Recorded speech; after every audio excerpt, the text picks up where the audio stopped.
It's not food.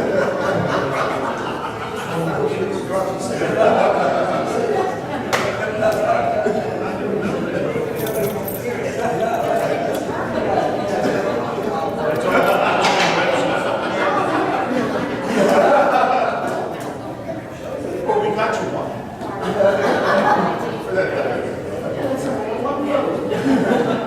72 down,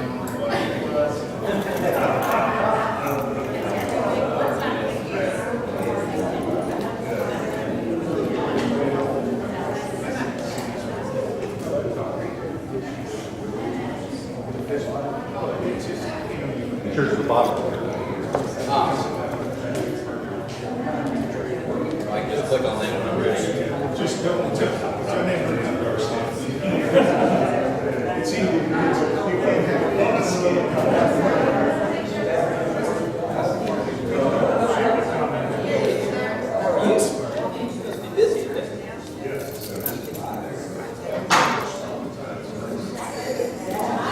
Okay, everybody, let's take our seats. That color's good, looks good. We have plenty of room up front here. If you would like to kind of fill in up front, I think you'll be able to hear wherever, but makes it a little more cozy. We all get around, it's like a bunch of little chimps. We all sit together. I want to welcome you. This is our third of 3 public meetings on street parking. We've had very good attendance, and but I think it's been very good comments. And this will be the last one. So if you don't get your comments in this one, you can always turn them in to Michael or to Rachel, who will be taking them down later after the meeting. Okay, a little bit of background. This is a on-street parking. Who are you, sir? Excuse me. Thank you. I'm Mayor Bob Fry. I'm your mayor.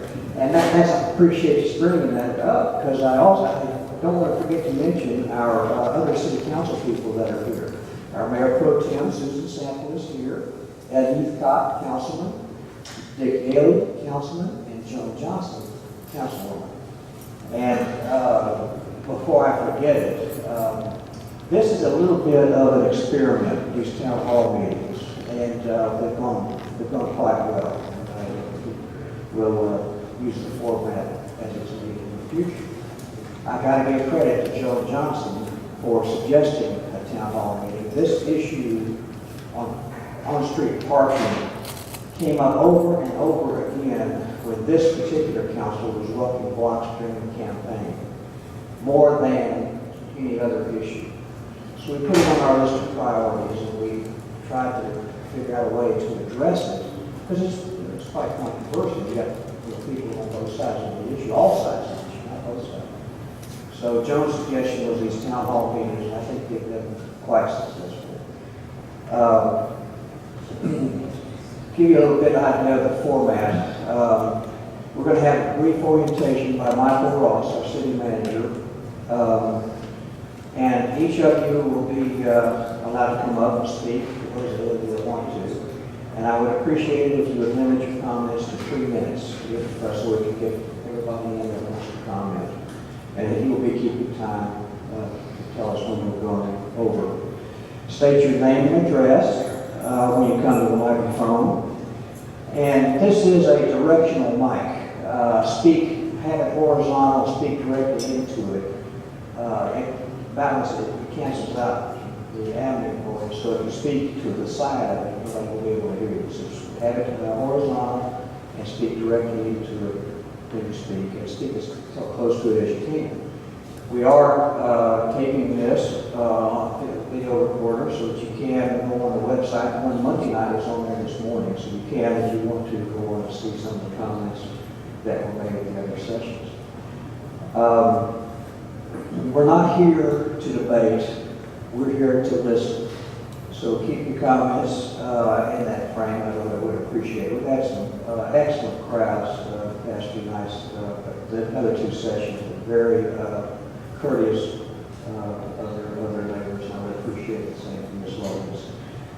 The way we will collate all these comments, see what patterns are there. We will get input from our traffic management consultant. And then we will have a workshop, public workshop of council after we've gotten all that information put together. And that will be a public meeting also.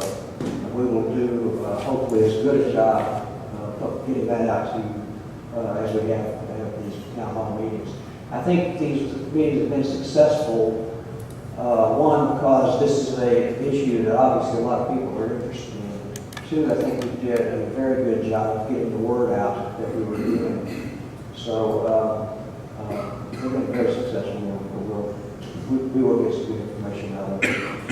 With that, I'll turn the meeting over to Michael Ross to give you the orientation. Thank you, Mayor. I'd like to briefly introduce staff. Chris Piper, our Assistant City Manager, Director of Public Works. Rick Stable, our Traffic Engineer. Ken Walker, Police Chief. Steve Rawls, Fire Chief. And our IT Director, Gary McFarland. Rachel Moody is in the back. She's been spearheading, organizing this whole thing for us. And our City Secretary, Thelma Lentz, is here quite often. And I see our Assistant Director of Public Works, David Beach, in the back. We will go ahead and get started with the presentation.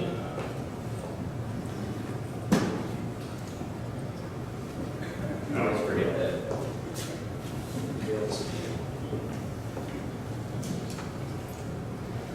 Okay, purpose of the meeting. What we are doing is receiving resident comments and concerns, collecting technical parking related questions and comments to address with the traffic engineer, excuse the typo, and compiling resident suggestions.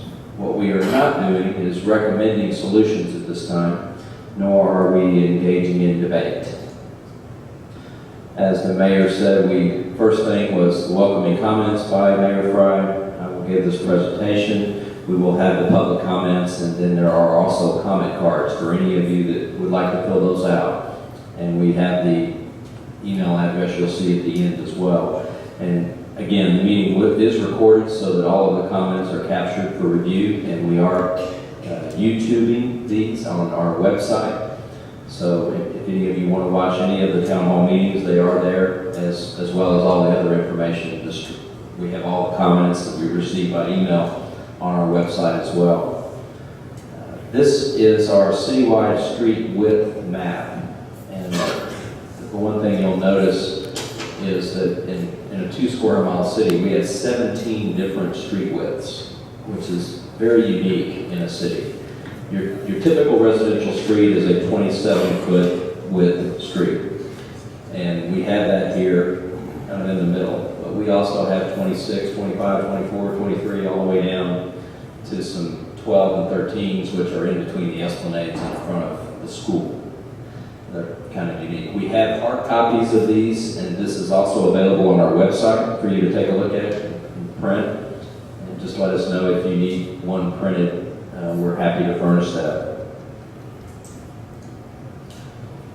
These are the city vehicle typical widths. We have our sedans, and these are probably typical of most vehicles, which is 5 foot 11 inches wide. Half-ton pickup is 64 inches wide. Our ambulance is 8 feet. Our fire pumper is 8 feet 5 inches, and our garbage trucks are 8 feet 6 inches. And of course, the mirrors add additional widths to those, depending on the vertical heights. Here's an example of a typical 24-foot wide roadway with our vehicles parked on each side and our ambulance fitting in between. We have our 8-foot wide ambulance, and we have basically 9.1 feet with the mirrors in between the two vehicles, 10 feet vehicle to vehicle. Here's our fire truck on a 24-foot wide road. Gets a little tighter, as you will notice. And then here's our solid waste truck. On a 26-foot wide roadway, you see there is a little more room between them, about 11 feet 5 inches between vehicles. And then on a 29-foot road, even more room between the vehicles. and here's a 30 as well. Some of the suggestions from residents, we tried to summarize those and list them. One is to do nothing. There is not a problem. There's been some of the comments. Prohibit street parking throughout the city is another one. Prohibit overnight street parking only. Require parking permits for street parking. Require residents basically to park in garages or on driveways. Review parking on a street-by-street basis. Allow parking on one side of the street only. Caveat was to possibly rotate sides by odd even days or odd even months, etc. More comments. Blocking sidewalks with parked cars is considered unsafe and against the state law and the Americans with Disabilities Act. Current parking regulations are not enforced. An example is parking over sidewalks, fire apparatus restrictions on roads, etc. Others do not want police over-concentrating on parked cars instead of crime. And others believe speeding and cut-through traffic will increase if parking is restricted. The two main parking law areas that affect our streets are the Texas Transportation Code, Section 545.302. This talks about parking distances from stop signs, fire hydrants, distance from the curb when you have a parked car, distances from crosswalks, parking over sidewalks on driveways. It's all found in the Texas Transportation Code in this section. Another one is the International Fire Code that most cities adopt, which says that fire apparatus shall have an unobstructed width of not less than 20 feet and an unobstructed vertical clearance of not less than 13 feet 6 inches. It's sometimes challenging in a heavily treated city like ours. We want to hear your comments, concerns, and suggestions. The next step, as the mayor said, will be for council to review and discuss resident comments along with input from the staff and the city's traffic engineer. And then council will determine what action, if any, should be taken. And we want to encourage you to keep in touch and follow these meetings and any other comments at our website. You can always email us at this email address that we created for this subject. And then you can also always find information and communicate with us by Facebook and Twitter. And with that, we'll open it up to comments. If you'll raise your hand, the mayor will call on you, and we'll just keep a running, Rachel will keep a running tally as they come in, but again, we're also recording these, so we'll have them all available. Thank you.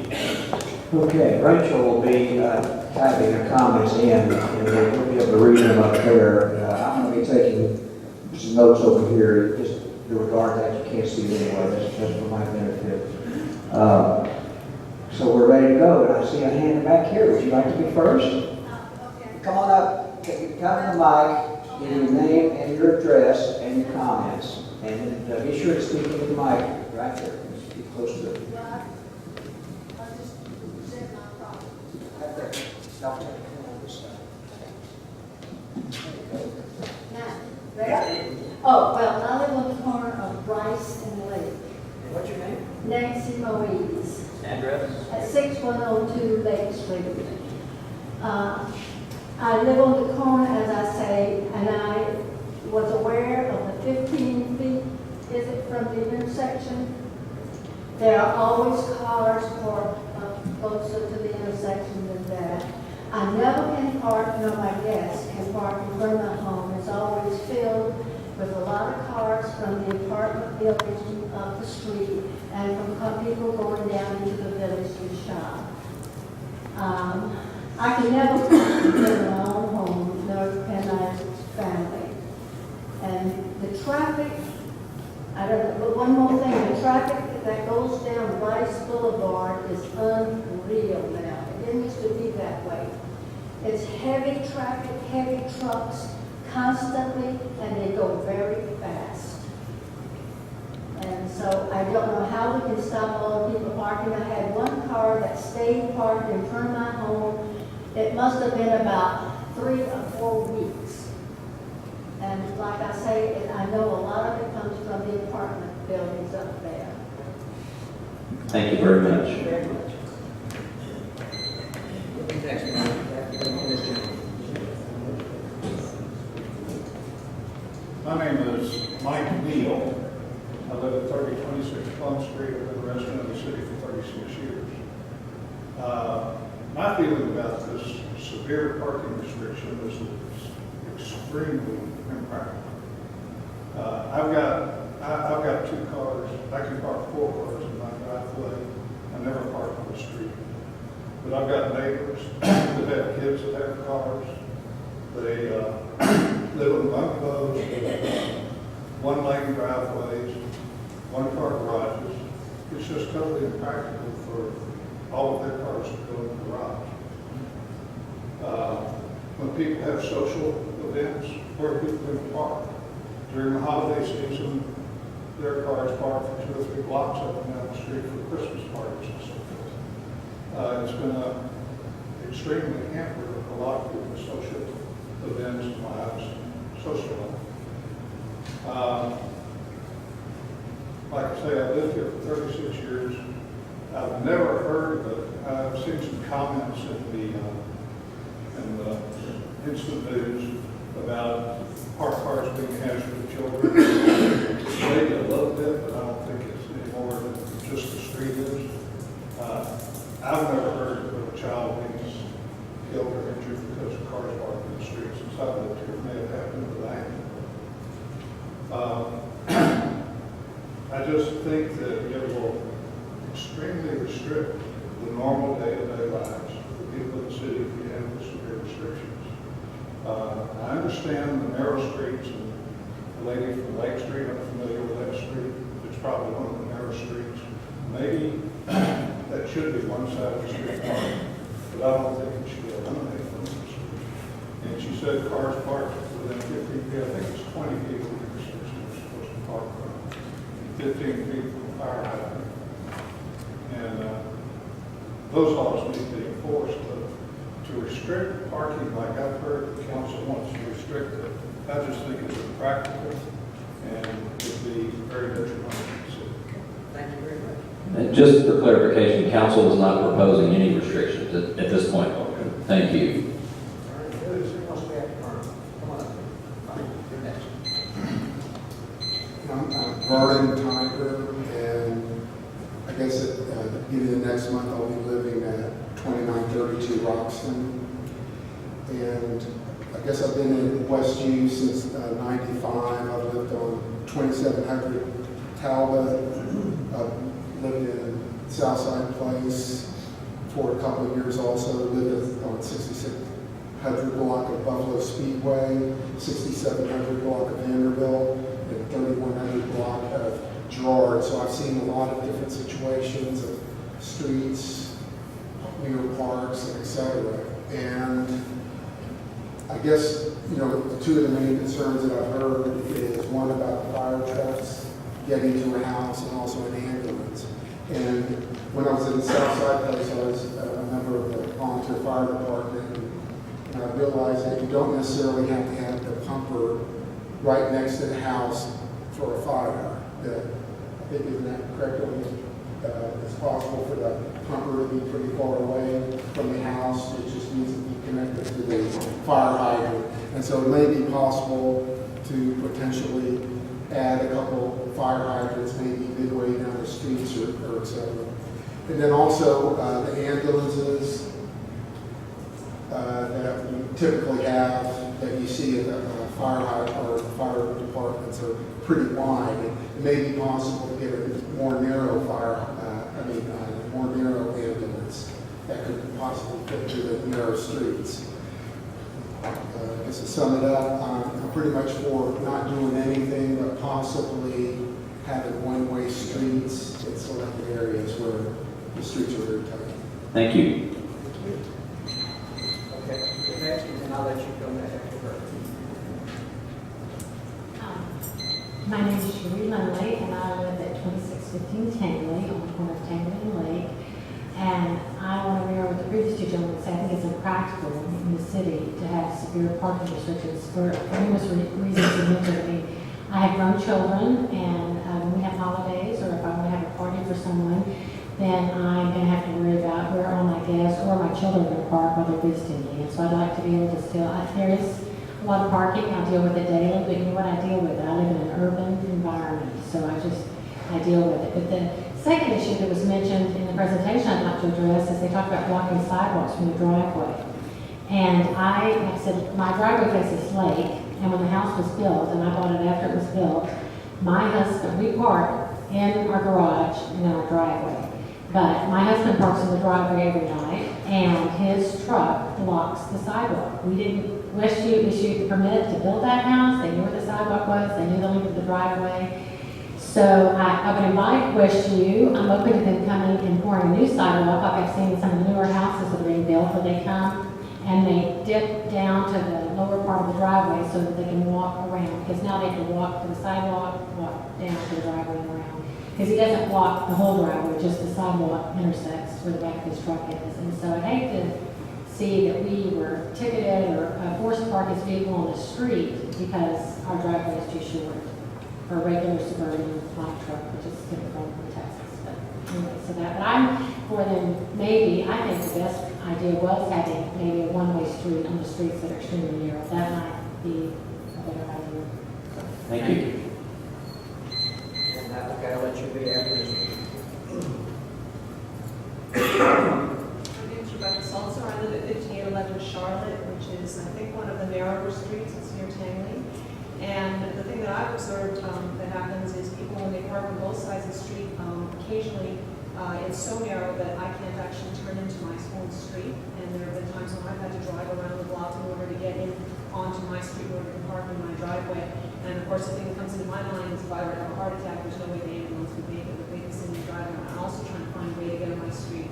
I think that at a minimum, the parking ought to be restricted to one side of the street. It's the same thing I found driving here tonight down Rice Boulevard. You're just constantly driving, dodging the cars on each side and playing this game with the cars that are coming the other direction. If it were limited to one side, we wouldn't have that issue. And then the other issue, I think, is this business about cars parking on the sidewalks. I think that people should clean out their garages and park their cars in the garage. Anyone who lives in this town can afford to rent a storage unit. And people who have a single garage and actually have two vehicles, they should get a special permit to be able to park overnight then on the street. But I don't think they should be blocking the sidewalk. That's my opinion. Thank you. Thank you. Okay. You were next. And I'll let you go next to Frank.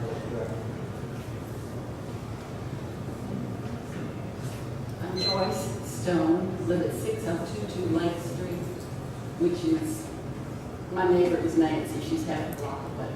I have to tell you, I was born in this house. This house was built in 29. I'm 81, I was born in September of 1930, so I've got a lot of memories of this house. I have not been there this whole time. My husband and I live in Washington, and many years in Connecticut and Westport. I'm delighted to be back in Westview. I love Westview. But in my childhood, we were the third house on the street. So my friends and I played as the other houses were being built, and most of them were one story. Okay, there was never a parking problem because people had room in their driveways. But now, as somebody else has already said, families don't just have one car. The more children they have, the more cars they have. My suggestion has already been made because I heard you talk about it. And I'll just say that if we could put a few signs up, and on the even days of the month, you park on the even numbers of the street. On the odd days, park on the other. That would also get people to change their parking, so they couldn't stay in front of Nancy's house for a whole week without at least getting on the other side. But it is a mess when they park close to the stop signs, and we're facing a big lawnmower thing, trying to get through between the cars that are already there. And I appreciate every thought that will solve the problem, because it does need to be solved. Thank you. Thank you.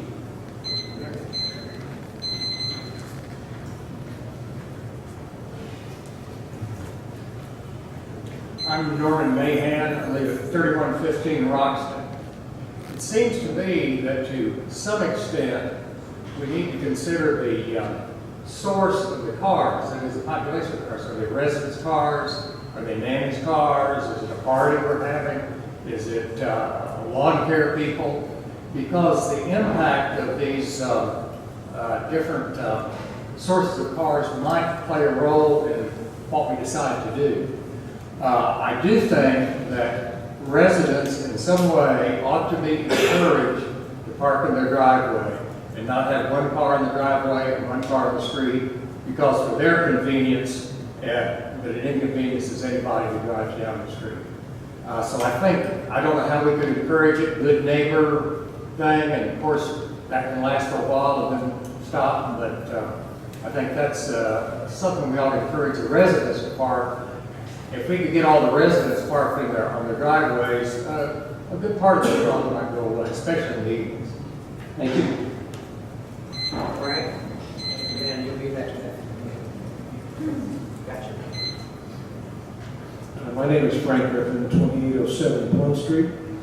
I wrote down several considerations and realized, at least I feel like there's a number of different problems we're talking about. People who live on busy streets, people who live on narrow streets, people whose neighbors have too many cars, and so on and so on. So that, number one, we may need a little more data on how many people are affected and where. And it also, I guess, I congratulate council for having this meeting, because even as many people have shown up, I think a lot of people still don't know what's going on. And if we have serious restrictions on traffic or parking, it's really going to change the quality of life for a lot of people. So I think we hopefully can come up with some creative solutions, such as more hydrants, narrower vehicles, more extensive enforcement of existing laws.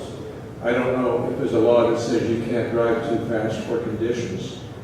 You can't drive 30 all the time if it's a crowded street.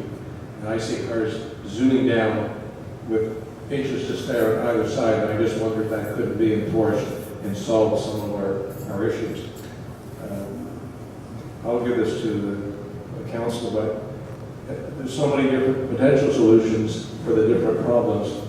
I would almost suggest that one workshop at council is going to be very difficult to address them all. You may want to consider something like you did maybe for the Colonial Park renovations, involve enough community members to take the time to gather the data to quantify how many people and where, because in one meeting I think you might not get the full spectrum of all the problems and be able to come up with one solution, or the wisdom of Solomon, which you might need.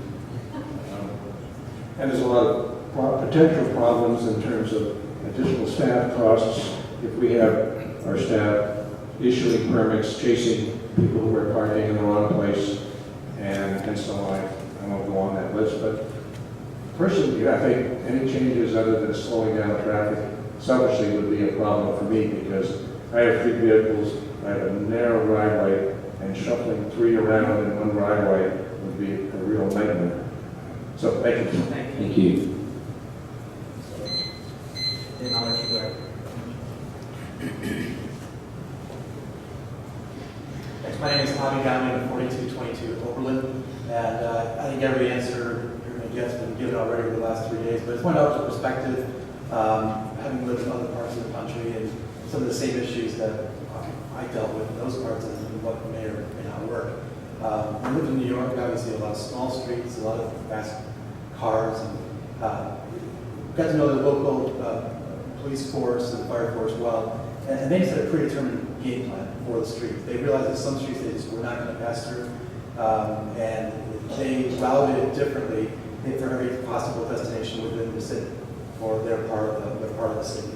I assume we have something like that, but if we don't, that is one way to potentially solve the issue of how we get emergency vehicles where they need to get as quickly as possible without running into an unexpected block on a narrow street. Just avoid the narrow streets if possible. Also, one good perspective for those who have advocated for alternate site parking or something of that sort. In New York, people hired people to stand in line and fight for parking spaces, because that's what it came to eventually. There's just not enough spots typically for parking on one side of the street.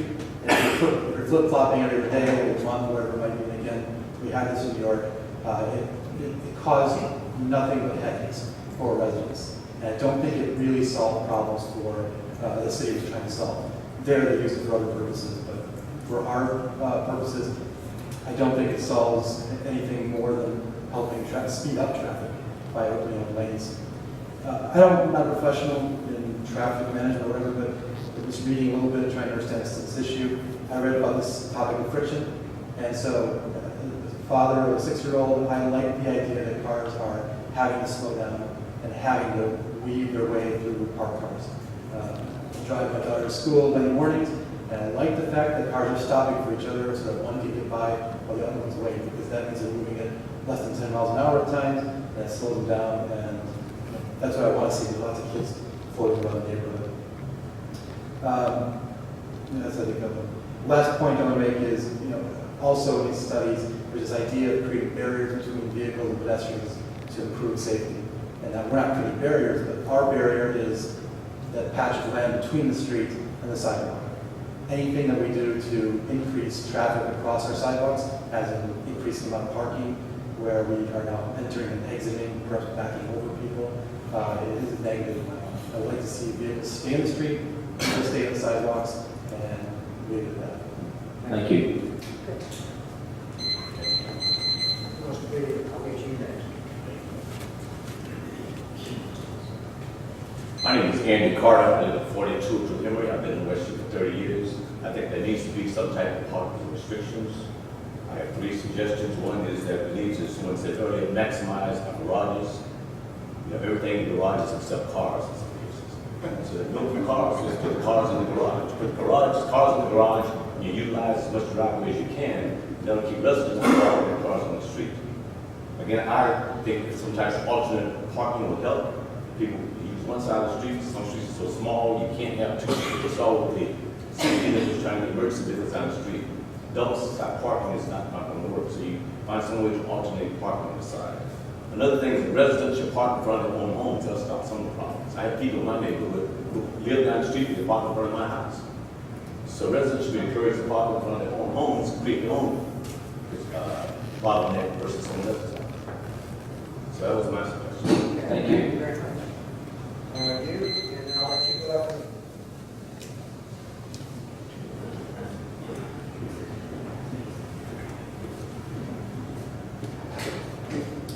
Good evening, I'm Joe Brisky, 6540 Rutgers. I'm opposed to any changes of the existing condition based upon a few items. You take the cars off the street, you increase the speed of the traffic on the street. Number 2, I've got a nice elderly lady across the street.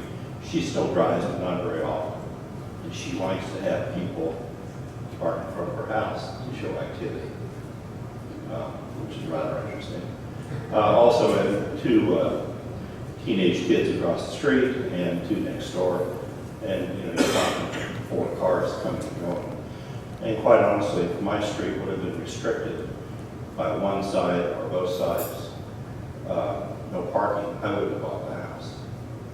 And I think it does affect your values of real estate development. Thank you. Thank you. Anybody up here? Okay. Anybody up this way?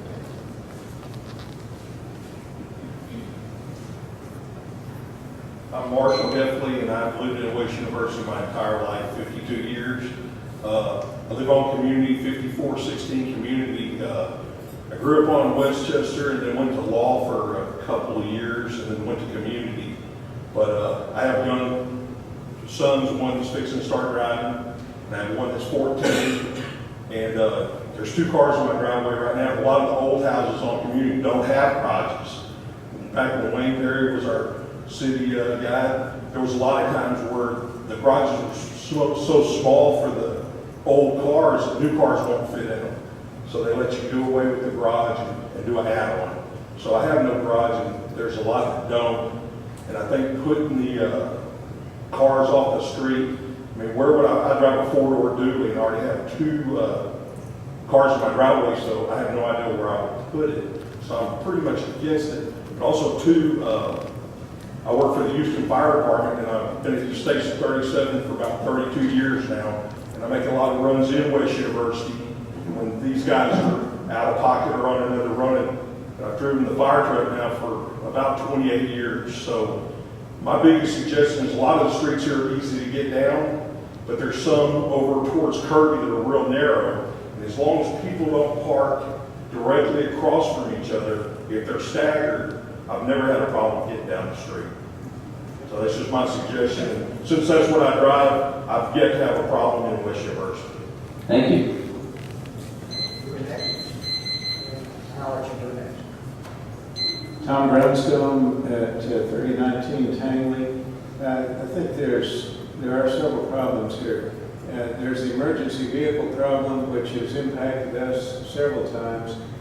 We never park on the street. There are a lot of people around us that do park on the street, and we've frequently been waked up and asked to come out and move the car so that somebody can get through. And of course, it's not my car. Don't know where the car is. So I think one thing that would be good is if you are going to allow unrestricted street parking, everybody should be issued however many placards they have cars put on the dashboard, so at least they know where the vehicle that's causing the problem is. I think personally that the alternate side on an even day is probably the fairest way to go and would allow the streets to be open. There's another issue though, which is that would also help, which is this people parking cars forever. So people just park cars in front of our house, leave them there for 5 days, which is exceedingly irritating to my wife, and she hates having cars in front of the house anyway. And if you did this alternate thing, it would at least force them to move. Now, somebody was talking about New York. I lived in Manhattan for a while. Yeah, sure. Parking in Manhattan is insane. We got 10 times as many people wanting to park as we have parking spaces.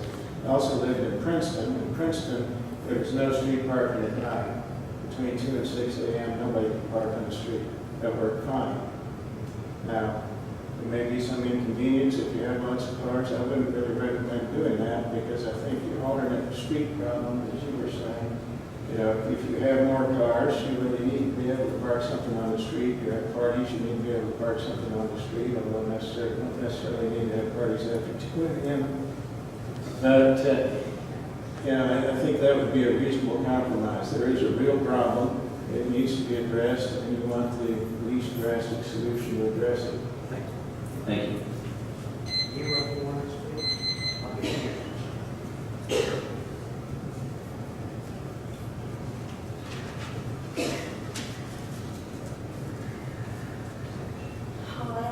I'm Darryl Cleary, and I live at 6445 Mercer Street. I live at 6445 Mercer Street on the corner of Pittsburgh. Pittsburgh is about 23 and a half feet wide. It was the last street stop before Duke narrowed, and then they didn't narrow Pittsburgh. I think there is a great concern. Convenience is not one of them. I think it's safety.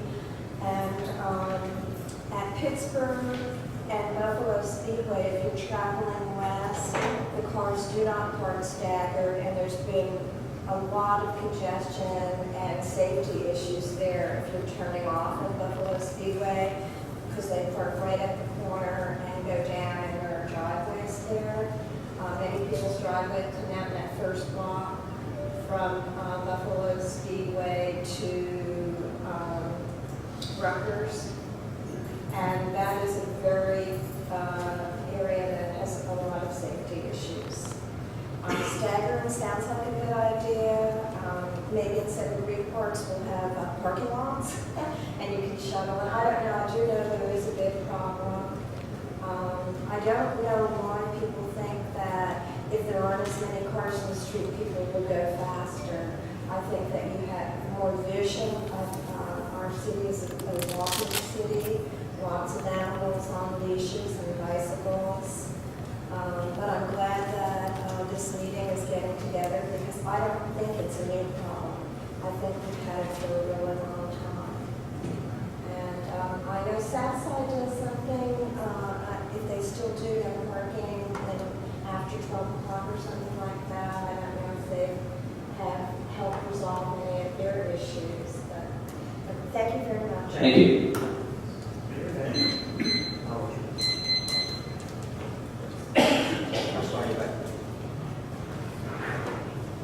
My name is Harvey, 6336 Buffalo Speedway.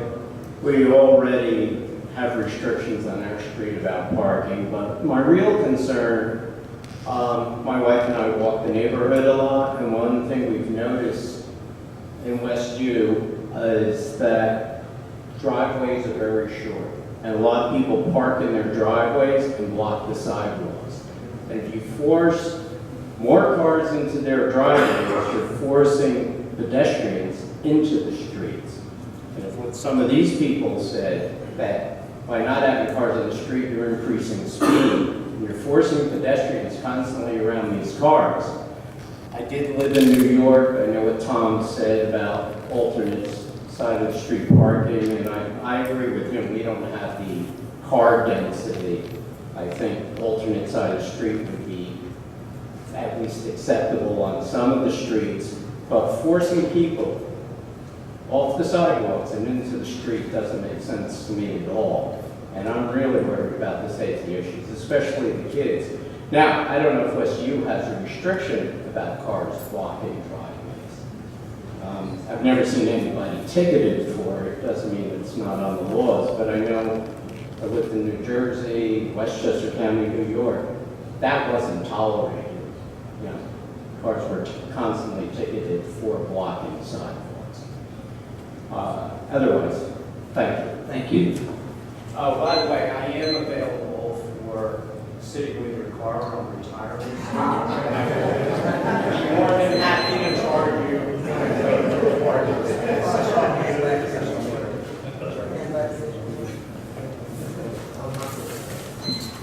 My name's Davis Timms, and I'm at 4129 Villanova. I have not lived in New York, New Jersey, but I have lived in the other car capital of the world, Los Angeles, and they have a problem there too. So anyway, my observation is that the idea of a parking permit would be handy, not necessarily to limit parking, but to get a population of cars and identify the density of cars in different parts of the city, because it does seem to be sort of a regional problem across different parts of the city.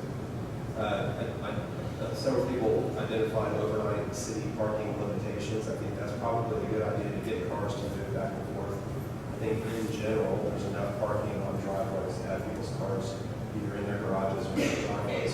But there's certainly situations where that's not feasible, where they have a lot of kids in the family, or they have a situation like the gentleman who drives a fire truck mentioned.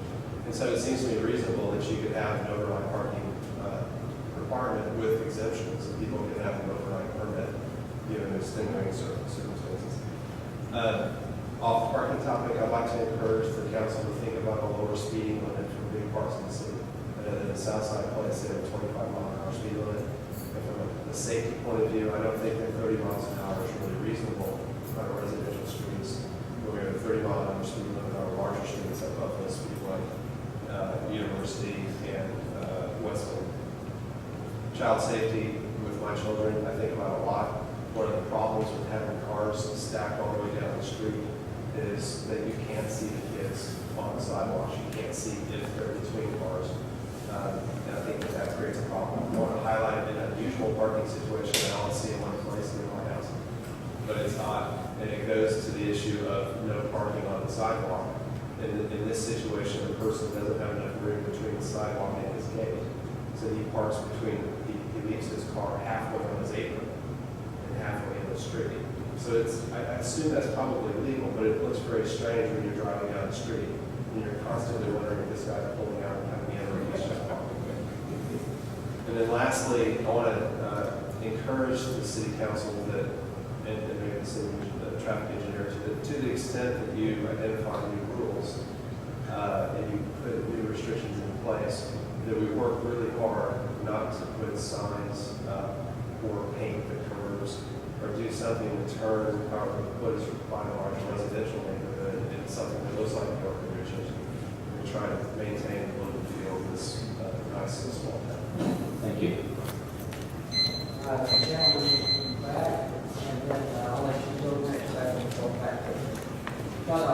Mr. Gentleman.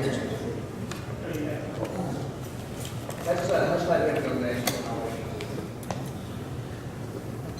Hi, I'm Sunil. I live on 5907 Lake Street. I don't have solutions to the vexing problems that everyone's facing, and I think we've proposed a ton of good solutions. I think the one thing that I'm not seeing here, though, is metrics. What is the census today of people that are parking on, say, on Lake Street that are shopping in Rice Village? Do we have data for all of this? And what is it that we'd like to convert that to after coming up with a solution? So whatever the council decides, I think it would be nice to know what was a priori before you started with this new intervention, what were the metrics? And then give yourself a few months to collect data on what happens after you propose a solution and see if it's trending in the right direction, because oftentimes it may not. And then be willing to go back and change what's right. I personally am opposed to new restrictions on street-side parking, but if I find data that it makes no sense to do that, I'm willing to change my mind. Right now, what's lacking is data. Thank you. Gentleman on the back row, and then come on up. That's you. And then Mr. Fletcher, come back.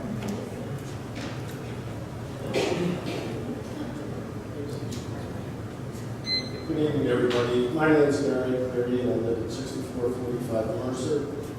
We've lived in West University for over 20 years. I'd like first to simply say that I'd like to congratulate Councilman Johnson for spearheading this discussion.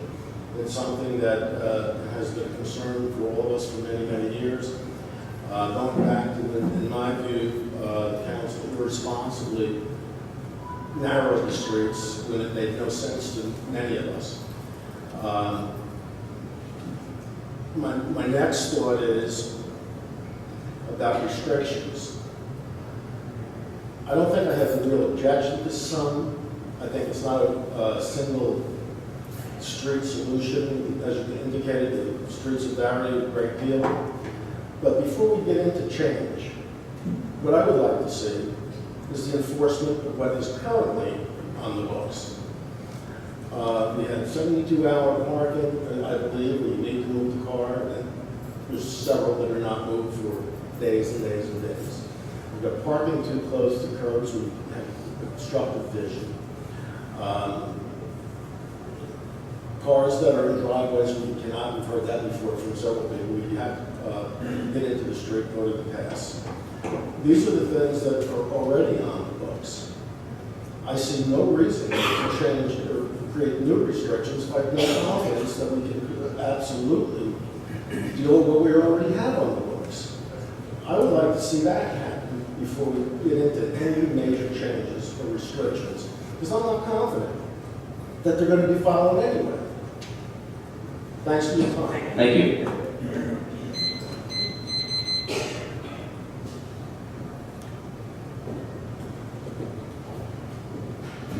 My name is David Novella. I live at 3420 Albans Road. First of all, thank you for the meeting. Thank you for the open forum. Thank everybody else for their comments. I've got a couple of things I'd like to say. First of all, unfortunately, my wife has a chronic illness, and so we have needed emergency vehicles several times to our house, especially EMTs. And so I did think in terms of prioritization, it is critical that our emergency service personnel be able to access cases and crisis.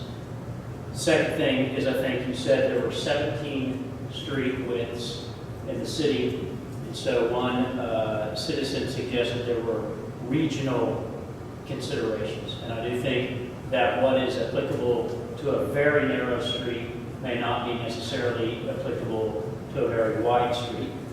Third thing is, I do believe that emergency service personnel need to have access strategies for every street and every location. Perhaps they already do, but that would alleviate at least some of the concern around access for emergency vehicles. I have to tell a story, a very quick story, about the construction of our house. We sought to have additional driveway concrete for the potential of an additional automobile. I have a 15-year-old son and an 11-year-old son. We went before the zoning board. We were approved on this initiative, but it was a battle. Our objective was to get cars out of the street and into the driveway. So whatever is coming out of the traffic pattern discussion ought to be a consideration also in the way that we allow houses to alleviate street parking by the way that they design driveway access. And then the final thing is, personally, I would be in favor of residential permitting so that we ensure that the parking is limited primarily to residents of the city and not to transient parkers. Thank you. Okay, Mike. Please.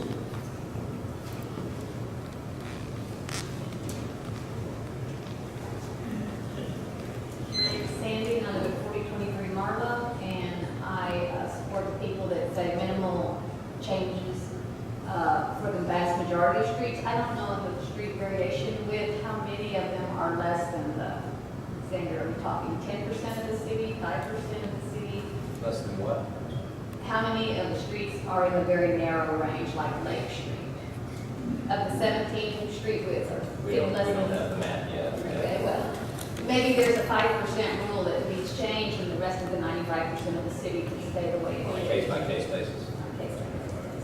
I have been in a neighborhood where they did the alternate street parking, and what happened in that case is that all the people that had the one side of the street parking complained about cars in front of their house, and the other side of the street complained that they couldn't back out of their driveways because there were all these streets. So nobody was happy, and I think that changed. Thank you. Please. One here, and then I'll let you go back.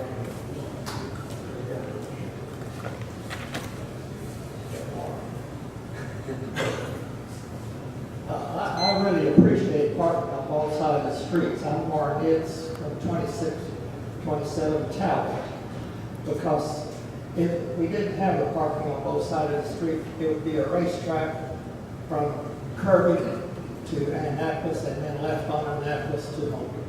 Now, it's ridiculous, the speeds that they reach when they meet my house on the middle of the street. They're doing 35 or 40 if there's no parking. Thank you.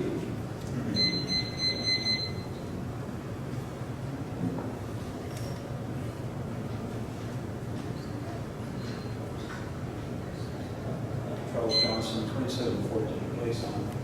If we have to have restricted parking, I'd like to introduce the concept of having hours. For example, 5 o'clock till 8 o'clock p.m. And after that, people can park on the street. That worked out for another neighborhood that lived in pretty well. The other concept is that these EMS vehicles are basically custom built by the basic unit, and you build a box which contains either the firefighting equipment or the EMS equipment. So could these be built more narrow, and therefore make it all up and down all our streets? Thank you.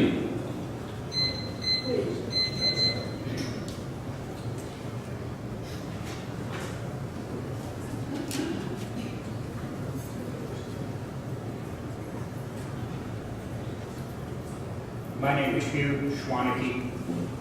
I've lived in West University since 1957, with the exception of 5 years. Traffic here has always been a problem.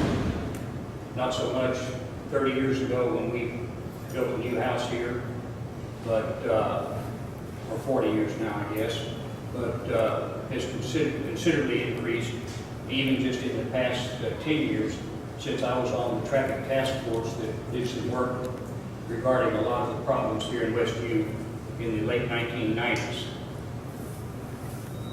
I think that the suggestion that it be studied on a regional basis is the most probable way to handle it and try to satisfy most people. The very narrow streets have always been a problem, and some sort of restrictions there, particularly over, and I sympathize with those people who live over near the village, because the village has just become a nightmare. And this may be an area where we definitely want to look at permit parking for residents. The other streets, the narrow streets, such as the ones that are in Southside Place may benefit here at West University by having alternate parking days or complete restrictions on one side only. I know that from the fire and police standpoint, I know that one of the problems with buying fire equipment, particularly the EMS type equipment, that pretty much is everyone buys a standard box, do they not? You can't, if you go in and start talking about customizing an ambulance, our budget could never stand. From a police standpoint, obviously they have room to manipulate in all the streets. The fire trucks, I've run into a fire truck coming toward me and had to back out of the street to allow them to get by. And that gets to be a real problem on these narrow streets. And if the council wants to put together another traffic task force to do a study, I'd be available to you to volunteer for that. Thank you. We got time for about one more. There you go.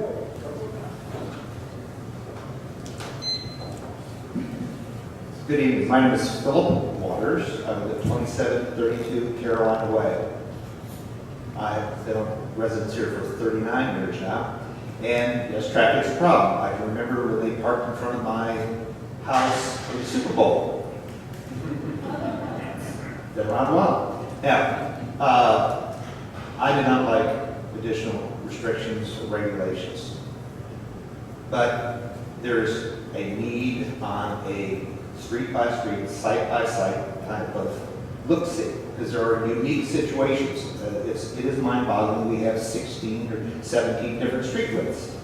So my proposal would be that the traffic person, the consultant here, comes up with for each area, and the area could be 1 block, 2 blocks, like Carolina Way, and proposes that the most logical set of options for that street may be no action or alternative parking on a monthly basis or daily basis or whatever it may be for that area, and that traffic consultant provides the information to us, the property owners on that street that are going to be most affected. And we get together on our block party and say, here's our options, this is what we'd like the city to do for us. And get the input of the people that are going to be affected rather than top down. And you could put in a provision that you sunset it. Once every 10 years, you get the chance to vote again. That brings forth a sense of welcome to our city. It's our city. Thank you. Thank you. Thank you very much.